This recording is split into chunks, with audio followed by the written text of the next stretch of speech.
پاکستان کے بڑے مسائل میں آبادی کو ایک بڑا مسئلہ مانا جاتا ہے، لیکن مجھے کبھی کبھی ایسا لگتا ہے کہ شاید آبادی پاکستان کا سب سے بڑا مسئلہ نہیں ہے، بلکہ آبادی کا چند شہروں میں سکڑ جانا یا چند شہروں تک محدود ہو جانا پاکستان کو ایک اوور پاپولیٹڈ کنٹری کے طور پر پیش کرتا ہے۔ اگر آپ دیکھیں تو پاکستان میں پنڈی، لاہور، کراچی، گوجرانوالہ، حیدرآباد، ملتان، پشاور، کوئٹہ، یہ وہ شہر ہیں جہاں آبادی کا زیادہ تر حصہ رہتا ہے، یعنی آبادی کی کانسنٹریشن ہے۔ انہی شہروں کی وجہ سے کبھی کبھی ایسا لگتا ہے جیسے پاکستان ایک اوور پاپولیٹڈ کنٹری ہے، لیکن ان شہروں کے علاوہ باقی وہ تمام شہر جو رقبے میں بہت بڑے بڑے ہیں لیکن سہولیات کے نہ ہونے کی وجہ سے مستقل ان علاقوں سے آبادی ان شہروں کا رخ کر رہی ہے۔ کیا پاکستان کی کوسٹل لائن جو تقریباً 1000 کلومیٹر کے قریب ہے، اس کے اوپر صرف ایک ہی بڑے شہر کا ہونا اور طلب نہیں ہے کہ جب سے پاکستان آزاد ہوا ہے صرف کراچی ایک وہ بڑا شہر ہے جو پاکستان کی کوسٹل لائن پہ موجود ہے، اور کراچی کی اہمیت سے کوئی انکار نہیں کر سکتا۔ وہاں پہ اکانومی اور اکنامک ایکٹیویٹی اسی لیے زیادہ ہے کیونکہ وہ ایک ساحلی شہر ہے۔ پاکستان کی تقریباً 990 کلومیٹر سے بھی زیادہ کی کوسٹل لائن پہ اور شہر آباد کیے جانے چاہیے تھے جو نہیں کیے گئے۔ اگر اس کوسٹل لائن پہ یہ تمام شہر آباد کیے جاتے، یعنی کوئی 10-12 ایسے شہر آباد کیے جاتے جن شہروں میں 20-20 لاکھ کی آبادی رہا کرتی، جہاں پہ فیسلٹیز دی جاتی، جہاں پہ ٹریڈ شروع ہوتی اور مختلف ممالک سے جہاز لنگر انداز ہوتے، ٹورزم بڑھ سکتا تھا، بیچز بنائی جا سکتی تھیں، اور ان شہروں میں ایک ایسی ایکٹیویٹی کاروبار کی ہوتی جس سے دوسرے شہروں کو بھی فائدہ ہوتا،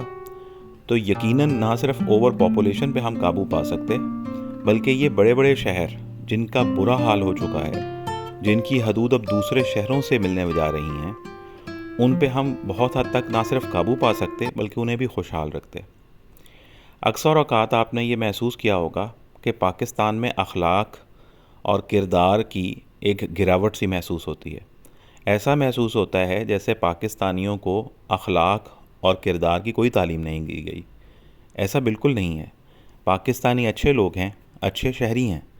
مگر جب کسی ایک چھوٹے سے شہر میں بہت ساری آبادی کا تناؤ ہو جاتا ہے اور مختلف لوگ آ کے وسائل کی جنگ میں شریک ہو جاتے ہیں اور ایک دوسرے سے آگے نکلنے کی ایک دوڑ شروع ہوتی ہے، تو پھر کہاں کا اخلاق اور کہاں کا کردار؟ لوگ اپنے مزاج کی نفی کرتے صرف طلب اور رسد کی دنیا میں ایک دوسرے سے جھگڑتے اور کمپٹیشن کی اس جنگ میں شریک ہو جاتے ہیں جہاں پہ سب کچھ جائز ہو جاتا ہے، حلال اور حرام کی تمیز ختم ہو جاتی ہے،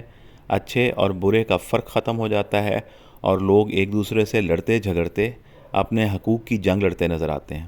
جس سے دیکھنے والے کو یوں لگتا ہے جیسے پاکستان کبھی ٹھیک نہیں ہو سکتا۔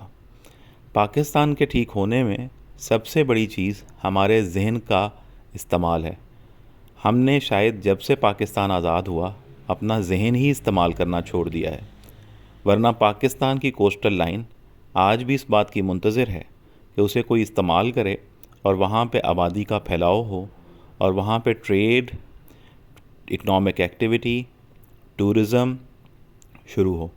اور پاکستان ایک بیلنسڈ پاپولیٹڈ کنٹری کے طور پہ دنیا میں ابھرے،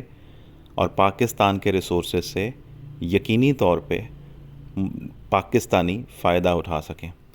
کیا ایسا ہو پائے گا یا نہیں ہو پائے گا، فیصلہ تو پاکستانیوں نے ہی کرنا ہے۔ پاکستانیوں کے اقتدار میں آنے کا بنیادی مقصد اگر پیسہ کمانا اور اپنی جائیدادیں بنانا نہ ہو، بلکہ ملک کی خیر اور ملک کی بہتری ہو، تو ایسے فیصلے لینا بالکل ممکن نہیں جس میں ہم شہروں کو ایک متناسب آبادی کے ساتھ کوسٹل لائن پر آباد کر سکتے ہیں۔ ذرا سوچئے کہ اگر کراچی جیسے 10 شہر اس وقت پاکستان میں موجود ہوتے تو کراچی کا بھی وہ حال نہ ہوتا جو اس وقت ہے، اور یقینی طور پر پاکستان کا حال بہت بہتر ہوتا۔ اٹھیے، جاگیے، سوچئے اور کچھ کیجیے۔ میں امید کرتا ہوں کہ اس ویڈیو سے کچھ اور نہ صحیح ہمارا ذہن اس بات پر ضرور مطمئن ہو گیا ہوگا کہ پاکستان میں وہ وسائل اور اپرچونٹیز موجود ہیں جس کے ذریعے سے ہم پاکستان کو ٹھیک کر سکتے ہیں۔ یہ اس کی پہلی قسط تھی۔ اگلی بار اسی طرح کی کسی نئی بات کے ساتھ دوبارہ آپ کے ساتھ ایک نیا تھاٹ، ایک نیا خیال اور ایک نئی سوچ کو شیئر کریں گے۔ بات ہوگی تو بات بڑھے گی اور یقینی طور پہ انشاءاللہ ہم درست سمت کا تعین کر پائیں گے۔ اپنا بہت خیال رکھیے گا۔